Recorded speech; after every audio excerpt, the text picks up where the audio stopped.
Life is not a chaotic roll of dice. It is a game, an intricate, beautiful game, and like any game, it has rules. Rules that, when understood and applied, can transform struggle into serenity, lack into abundance, despair into joy. The first law, the law of expectation. What do you expect from life? Truly expect. Your deepest expectations are seeds of destiny. If you expect defeat, life will serve it without hesitation. But if you expect triumph, if you hold that picture steady, events will conspire in ways you could never imagine to make it real. Expect wisely, because the universe is always listening. Expectation is not just a wish whispered into the night. It is a force, a living power that shapes the very fabric of your reality. What you expect, deep in your heart, is what you are silently commanding the universe to bring to you. Many people confuse hope with expectation, but they are not the same. Hope says it might happen. Expectation says it will happen because it belongs to me. Do you see the difference? One is passive, the other is active. One waits timidly, the other walks boldly toward its destiny. When you expect something with unwavering faith, you set invisible wheels in motion. It's as though the moment you decide, truly decide, that something is yours, life begins to rearrange itself in your favor. Doors swing open where there were walls before. Opportunities appear as if from nowhere. People, resources, and circumstances align in perfect order to fulfill that inner picture you carry.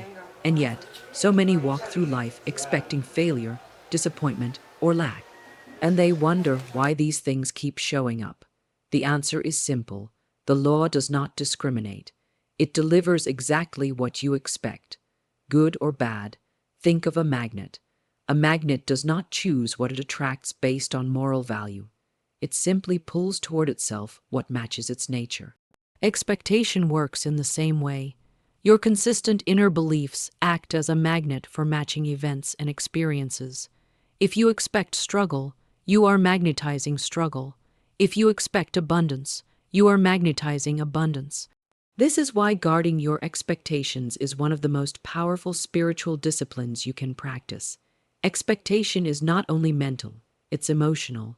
You cannot fool the universe by saying, "I expect the best," while secretly trembling with doubt. The energy behind your expectation matters.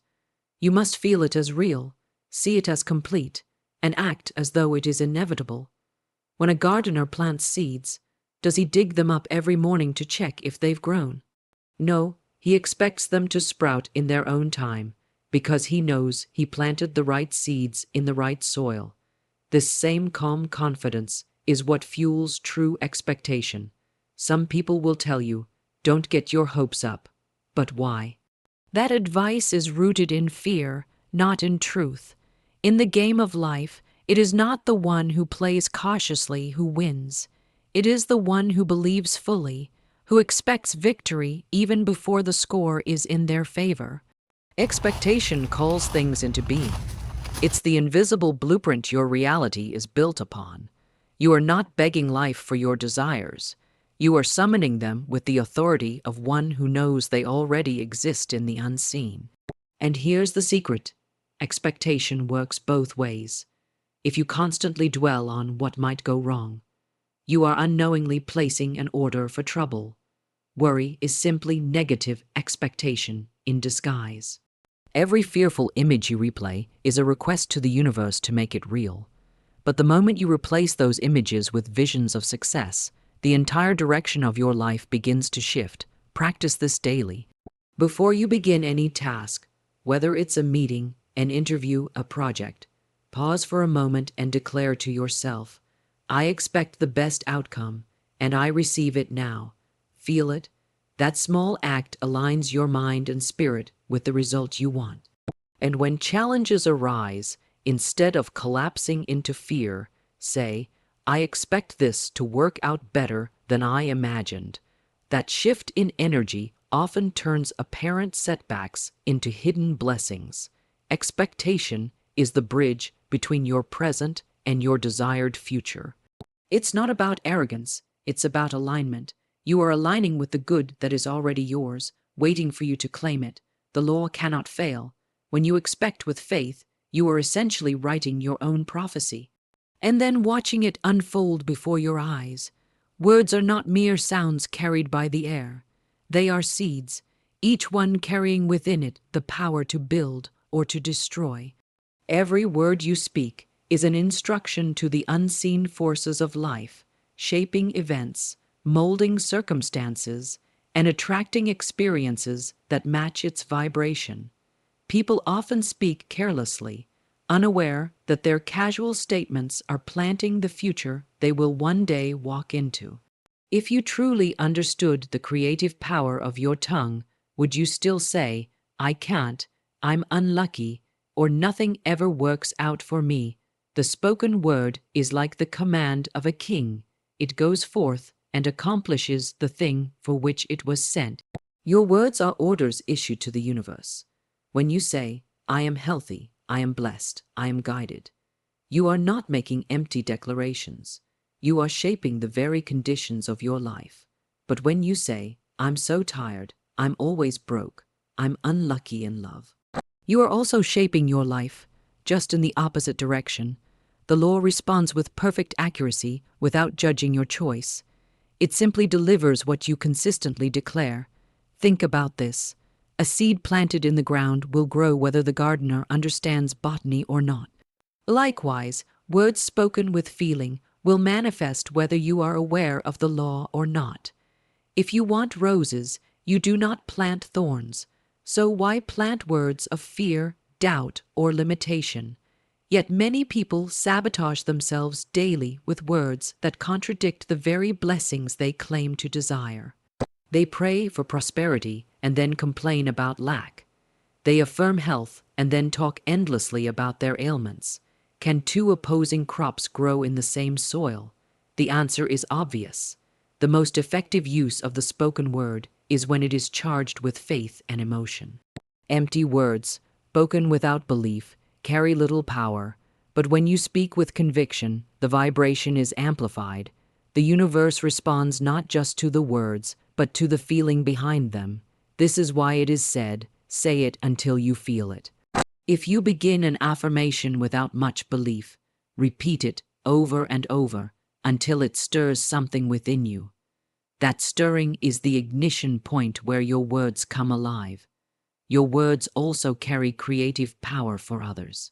When you bless someone, speak encouragement, or affirm their success, you are planting seeds in their life as well. How different the world would be if every conversation became a garden of uplifting words instead of a field of weeds. Criticism, gossip, and negative talk are seeds too. They will return, often multiplied, to the one who sows them. This is why it is wise to speak only those things you wish to see grow. There is also an art to speaking, as if the thing you desire is already accomplished. Instead of saying, "I hope I will succeed," declare, "I am succeeding now." Instead of "one day I'll be happy," say, "I am joyful and fulfilled now." This isn't pretending, it is commanding. It is speaking from the reality you wish to inhabit, thereby drawing it closer with each word. The law of the spoken word does not operate in the future. It operates in the now. Every "I am" statement is an immediate order to the creative forces. Guarding your speech requires discipline. Listen to your own voice for a day, really listen, and you may be shocked at the number of times you unknowingly affirm lack, limitation, or fear. Every "I can't" becomes a chain. Every "I'm tired" becomes heaviness. Every "this is hard" becomes resistance, but every "I can" builds strength. Every "I am able" creates opportunity. Every "I welcome good" opens the door for blessing. You are either reinforcing your chains or unlocking your freedom with every sentence you speak. One of the quickest ways to change your life is to change your vocabulary.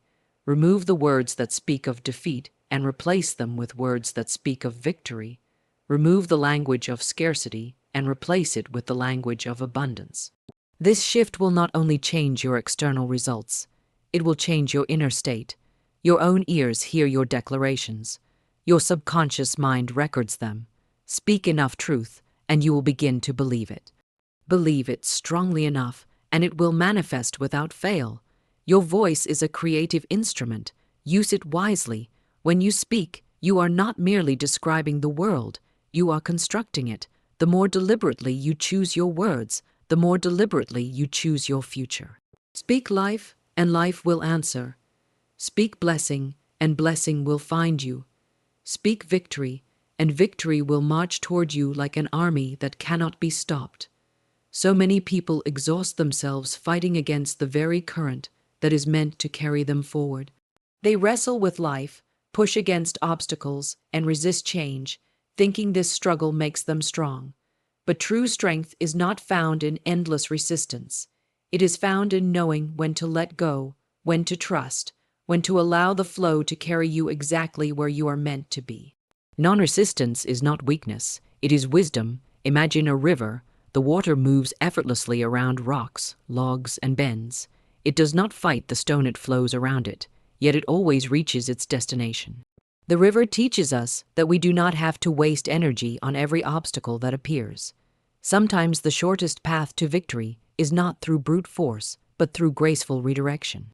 How many opportunities have been missed because someone was too busy fighting the present moment instead of working with it? Non-resistance does not mean passivity. It does not mean you allow injustice, tolerate abuse, or abandon your goals. It means you stop giving your energy to pointless struggle. It means you release the need to control every detail and instead trust that there is an unseen intelligence guiding your way. When you let go of the fight against what is, you create space for what can be to emerge. This is where the miracles happen. When you resist, you create tension, inside and out. Have you noticed that the more you resist a certain situation, the heavier it feels? It's as if your energy becomes locked, unable to move freely. This is why problems often seem to grow bigger the more we focus on them with resentment or anger. The law is simple: what you resist persists. But the moment you stop feeding it with your attention and emotion, it begins to dissolve. Think of it like quicks, and the harder you thrash, the deeper you sink. But when you relax, lean back, and let your body float, you find the strength to escape.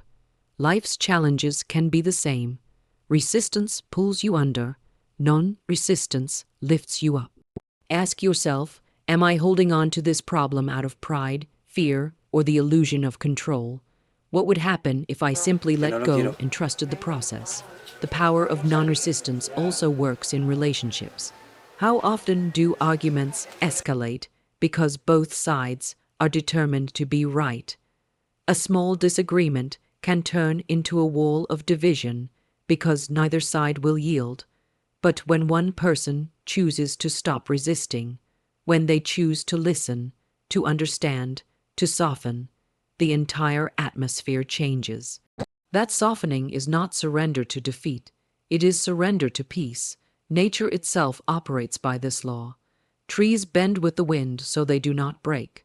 Birds change direction with the air currents instead of fighting them. Even the human body functions best when the breath flows freely, without force. Everything in creation moves with the rhythm of non-resistance. So why should your spirit be any different? Practicing non-resistance requires trust. Trust in life, trust in timing, trust in yourself. It means believing that the current is carrying you somewhere better, even when you cannot yet see the destination. It means welcoming change instead of fearing it, because you understand that every shift in direction is leading you toward your highest good. You can begin today.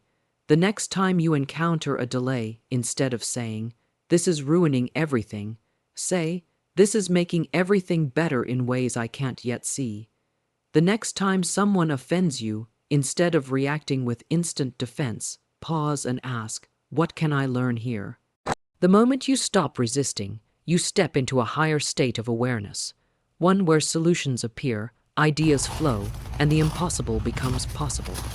Non-resistance is not about giving up your dreams. It is about removing the inner friction that keeps those dreams at a distance. It is choosing to be like the river, steady, graceful, unstoppable, flowing toward the sea without wasting energy in useless battles. When you live by this law, life becomes lighter, brighter, and far more beautiful than you imagined. Every thought you think, every word you speak, every action you take, each is a seed. And just like a seed placed in the soil, what you plant will grow, whether you remember planting it or not. The harvest always matches the seed. Plant kindness and you reap kindness. Plant resentment and you reap bitterness. It is not a matter of luck. It is a matter of law. This law operates with absolute precision. No farmer plants corn expecting roses to grow. No gardener plants thorns hoping for figs. Yet how often do people scatter seeds of worry, anger, and criticism, then wonder why their lives are filled with trouble? The truth is simple. Life returns to you exactly what you have sown into it, multiplied and often in surprising forms. If you want love, you must give love.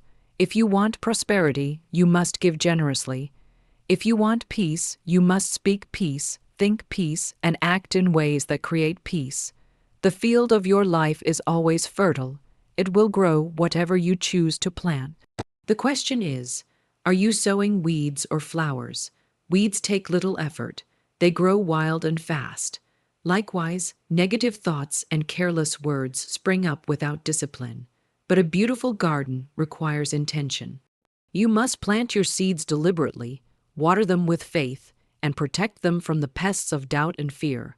And remember, there is always a delay between sowing and reaping.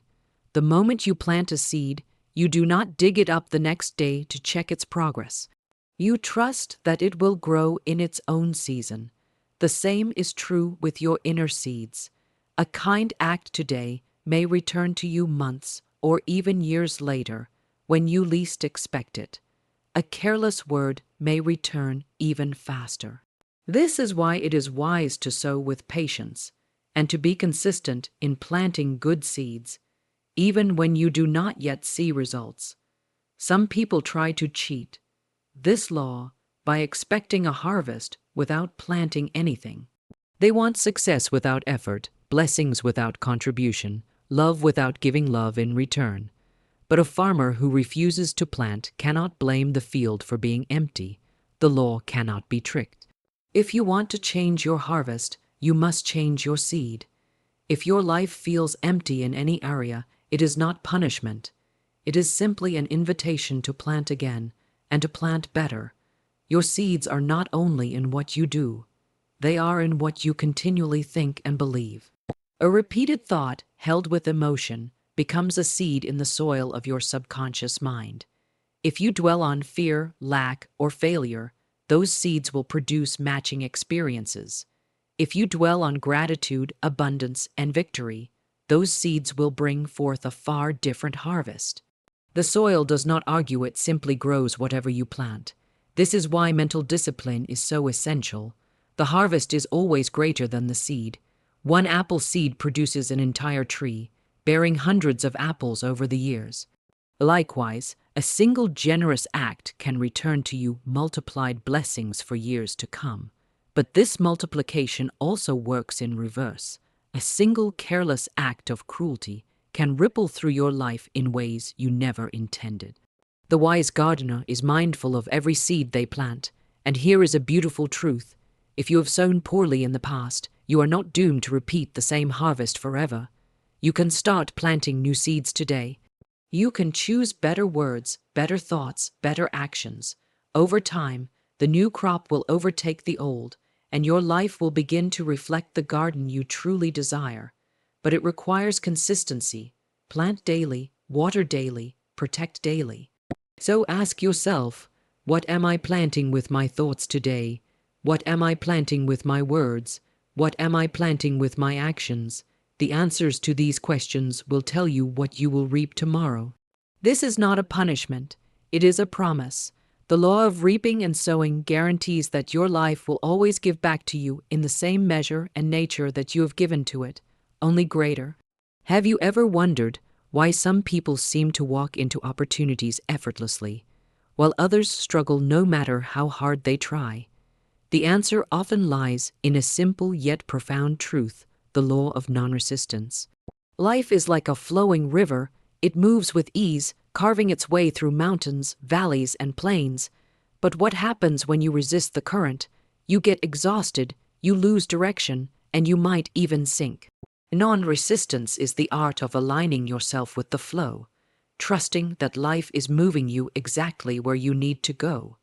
So many people waste their energy fighting battles they were never meant to fight. They argue with reality, complain about circumstances, and try to force solutions before their time. But have you ever noticed that when you stop forcing things, somehow, they just fall into place? Non-resistance doesn't mean you give up or become passive. It means you release the struggle and start working with life instead of against it. Think about nature. The wind doesn't resist the mountains, it dances around them. Water doesn't fight the rocks, it flows over them, around them, and sometimes even through them. And yet, over time, it shapes even the hardest stone. That is the quiet power of non-resistance, gentle, steady, yet unstoppable. When you resist, you're like a dam blocking the water. When you let go, you allow the river to carry you to greater possibilities. Resistance often comes from fear that if you don't fight, you'll lose. Fear that if you don't control everything, nothing will happen. But isn't it true that some of the most beautiful moments in your life happened when you weren't planning for them, when you least expected them? That's the magic of letting go. Imagine you're holding a rope, and someone is pulling against you. Your hands burn, your arms ache, your back strains, and for what?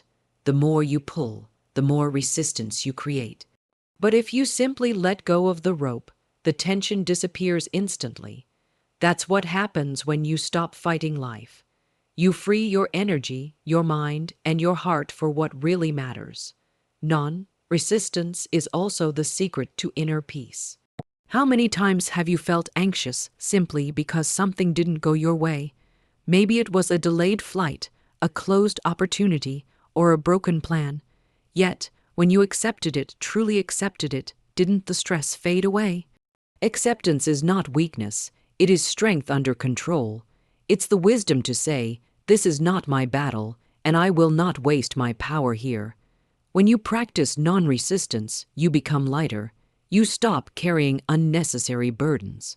You begin to see obstacles not as enemies, but as detours guiding you toward a better route. And here's the beautiful part: life starts cooperating with you. Why? Because you're no longer blocking the flow with worry, control, or negativity. The law of non-resistance invites you to trust, to believe that life has a rhythm, a timing, and a path for you. It asks you to release the habit of pushing against what is, and instead to step into what could be. So next time you face a challenge, ask yourself, am I resisting or am I flowing? That question alone can shift your entire perspective. The truth is, when you stop resisting, you stop suffering. You make space for miracles, for unexpected blessings, for quiet answers that come not from struggle but from surrender. And that's when you realize the current was never your enemy. It was your greatest ally all along. When you speak of receiving, do you truly understand what it means? How often do you pray, affirm, or declare something, and then walk away with doubt still gripping your heart? This is not receiving. This is merely asking without opening your hands to take what's already yours. The law of receiving is not about pleading with life. It's about positioning yourself as if the answer is already here. Can you imagine ordering a meal at a restaurant and then pacing the floor, wondering if the waiter even heard you? No. You trust that it's on the way and you relax until it arrives. So why treat the blessings of life any differently? Receiving is not passive. It is an active vibration of certainty. The universe responds not to your words alone, but to the frequency of your being. If your heart hums with gratitude before the gift comes, it must appear in form. Why? Because you have aligned yourself with the completed picture. The untrained mind waits to see before it believes, but the disciplined spirit believes first, and the seeing naturally follows. Can you hold a vision in your mind so clearly that you can almost touch it? Can you speak of it as if it has already unfolded? That is the art of receiving. So many people sabotage their blessings because they mix faith with fear. They ask for abundance, then speak of lack. They affirm health, then repeat stories of sickness. They desire love, but expect rejection. How can the river of life flow into a heart that has locked the gates? The law of receiving demands consistency. Your thoughts, words, and emotions must agree. If even one thread in your tapestry is woven with doubt, the pattern is broken. You cannot plant roses and water weeds at the same time. One will choke the other. And here's the secret that transforms everything. Gratitude is the key that unlocks the treasure house. Gratitude is receiving in advance. When you give thanks for what is not yet visible, you announce to the universe, I have it already in the unseen, and soon it will be seen. Doesn't that stir your spirit? Think of a child on the night before their birthday. They don't question if gifts are coming. They know. They sleep with a smile because their heart is already full. That is how you must receive. But there's more. Receiving also requires making space. You cannot receive what you have no room for. If your life, your mind, your schedule, and even your emotions are cluttered with old beliefs, how can the new enter? Release the outdated and watch how swiftly the fresh blessings arrive. Sometimes life delays your request, not because you aren't worthy, but because you're still holding onto things that crowd out the good. Can you release them today? And remember this, the law of receiving operates under divine timing, not human impatience. Do not dig up your seed to check if it's growing. Trust the process. Keep your hands open, your heart expectant, and your words alive with faith. Receiving is not waiting. It's living as if you already have it. So I ask you, will you dare to open your heart this wide? Will you dare to expect good so strongly that it must find you? The law is not selective. It responds to whoever lives in alignment with it. Ask believing, live expecting, give thanks as if it's done, and then watch the miraculous unfold, step by step, moment by moment, blessing by blessing.